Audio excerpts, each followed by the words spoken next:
बिस्मिल्लाहिर्रहमानिर्रहीम। नाजरीन, hit story के साथ मैं हूँ शमशाद मांगश। नाजरीन, एक तो हम बात करेंगे कि चीनी का बहरान कैसे पैदा होता है, और फिर अटक जेल में इमरान खान को क्या सहूलतें मुयस्सर हैं, और अटक जेल से अडियाला जेल का सफ़र होगा या नहीं, और इमरान खान ने अटक जेल में बैठ के क्या क्या चीज़ें हासिल कर ली हैं। और फिर नाजरीन, जो बड़ी बात है कि जो पाकिस्तान की अदालतें हैं, ख़ास तौर पे इस्लामाबाद की जो हाई कोर्ट है, उसने डीसी इस्लामाबाद को तकरीबन बांध के रख दिया है। एक तरफ तो कोशिश हो रही है कि इस्लामाबाद पुलिस जो है उसका दायरा इख्तियार पूरे मुल्क तक बढ़ा दिया जाए, लेकिन दूसरी तरफ डीसी जो है उसको बांध के रख दिया गया है। लेकिन पहले हम बात करेंगे कि चीनी का बहरान जो है। नाजरीन, चीनी के बहरान के हवाले से कितनी मशक़ाखेज़ बात है कि पंजाब की निगरान हुकूमत ने बराह रास्त कह दिया है कि इसकी ज़िम्मेदार लाहौर हाई कोर्ट है, कि उसने स्टे आर्डर दे रखे हैं। तो अगर स्टे आर्डर दे रखे हैं तो जो पंजाब की मशीनरी है तो वो किस मर्ज़ की दवा है, वो किस बात में काम आएगी।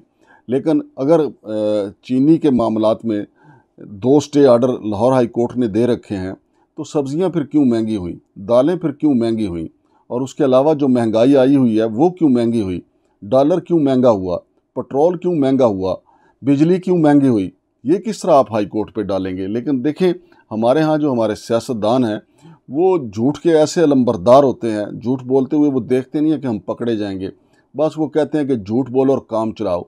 ये चीनी की ज़ख़ीरा अंदोज़ी जो है, चीनी माफिया जो है, हमारे यहाँ पहले से ही हाई कोर्ट का स्टे हो या ना हो, वो पहले ही कारीगर लोग हैं।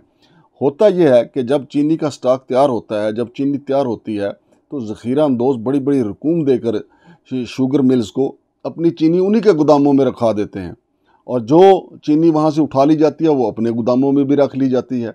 ये हाई कोर्ट को इसका ज़िम्मेदार ठहराना, सुप्रीम कोर्ट बार एसोसिएशन के जो सदर हैं आबिद ज़ुबैरी साहब ने भी इस पर बात की। उन्होंने कहा कि हाई कोर्ट को ज़िम्मेदार कहना बड़ी ज़्यादती होगी। ये अपनी नाअहली है, पंजाब हुकूमत की अपनी नाअहली है।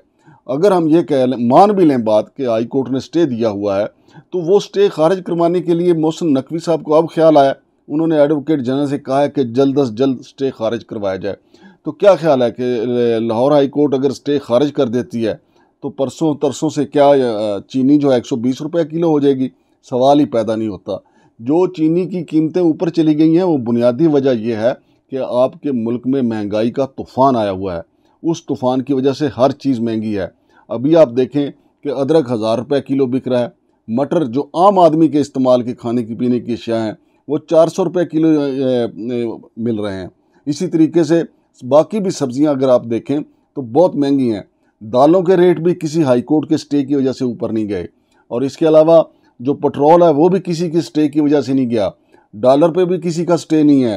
हुकूमत की अपनी नालायकियाँ, अपनी अयाशियाँ हैं जिसकी वजह से ये सारी महंगाई आई है।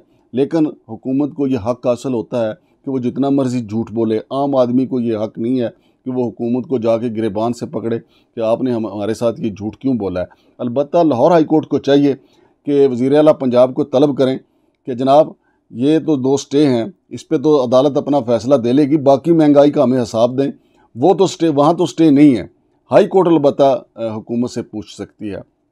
और इसके अलावा नाजरीन, दूसरी बात ये करनी थी कि आजकल मामला चल रहा है कि चौधरी परवेज़ लाई जो हैं वो ज़ेरे अताब हैं। वो जिस केस में उनको रिलीफ मिलता है, अगर दूसरी केस में उनको गिरफ़्तार कर लिया जाता है। हत्ता कि लाहौर हाई कोर्ट ने हुक्म दिया कि किसी MPO के तहत उनको गिरफ़्तार नहीं किया जाएगा, लेकिन हुकूमत ने इस्लामाबाद पुलिस के ज़रिए उनको गिरफ़्तार कर लिया और उन पर जुडिशल कम्प्लेक्स हमला केस डाल दिया गया। और अब इस्लामाबाद हाई कोर्ट ने ये इख्तियार दिया है कि DC इस्लामाबाद जो हैं उनका 16 MPO का अख्तियार ही ख़त्म कर दिया गया है।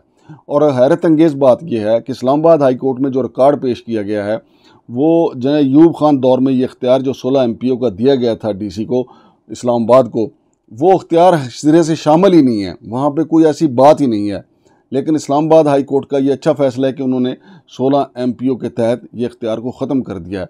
और दूसरी तरफ नाजरीन, ईमान मज़ारी की ज़मानत हो गई है, अच्छी बात है, और दोबारा उनको गिरफ़्तार नहीं किया गया, ये और अच्छी बात है। लेकिन आलिया हमज़ा और सनम जावेद और दूसरी ख़वातीन जो हैं वो भी इंसाफ की मुंतज़िर हैं, उनकी भी ज़मानत होनी चाहिए। और परवेज़ लाई के साथ तो मेरा ख्याल कोई ज़ाती अनाद का मसला है। जैसे मैंने गुज़श्ता प्रोग्राम में भी कहा था कि परवेज़ लाई साहब कोई ऐसा लगता है कि उनके पास कोई ऐसा फार्मूला है जिससे हुकूमत जो है डरी हुई है, काकड़ ग्रुप डरा हुआ है कि अगर उनकी ज़मानत हो गई तो पता नहीं क्या हो जाएगा, या सारी काफ लीग जो है वो टूट के चौधरी शुजात हुसैन के बेटे भी जो हैं वो छोड़ छाड़ के सारे PTI में शामिल हो जाएंगे। हालांकि चौधरी वजाहत हुसैन जो हैं वो पहले चौधरी परवेज़ लाई के साथ आ गए थे, लेकिन फिर जब हालात बदले तो फिर वो वापस चले गए। तो नाज़रीन, ये जो परवेज़ लाई वाला मामला है दिन ब दिन गंभीर तो होता जा रहा है, लेकिन इसका सारा फ़ायदा जो है चौधरी परवेज़ लाई और PTI को हो रहा है। और इसके साथ साथ नाज़रीन, अगर आप देखें, आज ये भी मामला इस्लामाबाद हाई कोर्ट में ज़ेर समाअत था कि इमरान खान को अटक जेल से निकाल कर अडयाला जेल में मुंतकिल कर दिया जाए, और उस पे ऊपर 12 सितंबर तक इस केस की समाअत जो है वो मुलतवी हुई है। और इमरान खान के वकील का कहना था कि उनको जो रहायश मिलनी चाहिए थे वो नहीं दी गई, लेकिन सरकारी वकील का कहना था कि जनाब अली उनकी जो वाशरूम है उसको कली करवा दी गई है और वहाँ पे जनाब कमोट लगा दिया गया। लेकिन वो ये बात जो है दोहराना नहीं छोड़ते कि देसी घी से बना हुआ मुर्ग उनको दिया जा रहा है। और दूसरी तरफ जो इमरान खान के वकील हैं उनका कहना है कि उनको बुनियादी सहूलियात से महरूम रखा गया है। लेकिन नाज़रीन, आपको दिलचस्प ये बात बताऊं कि इमरान खान जेल में बैठे हुए हैं, अब उनके जो मुखालिफ अखबार हैं, जो मुखालिफ उनके तजिया नगार हैं, वो भी कह रहे हैं कि इमरान खान जेल में बैठ के बहुत कुछ हासिल कर रहे हैं।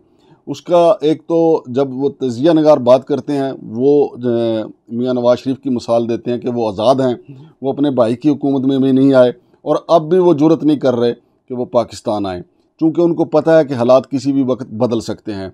चूँकि इमरान खान के जो साथी हैं उन्होंने बड़े पैमाने पे जो गैर मुल्की सफ़रा हैं उनसे मुलाकातें की हैं और उनके नतीजे आना भी शुरू हो गए हैं।